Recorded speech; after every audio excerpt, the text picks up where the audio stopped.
with my class, and I'm at the state fair. And what are you doing at the state fair? We just saw a clown show, and we saw animals. And now we're here.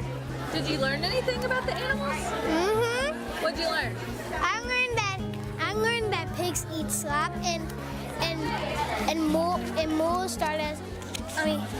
And I saw a donkey. I was telling my daughter about the hamburgers in the couch. She's like, well, how does it become a hamburger? And so I had to explain that whole process to her, and I was like, well, baby, this is how it starts before it gets to our bun. And just explaining that process to her was really cool, to let her see it doesn't come already in the pack or like padded out. So it was good to explain that to her.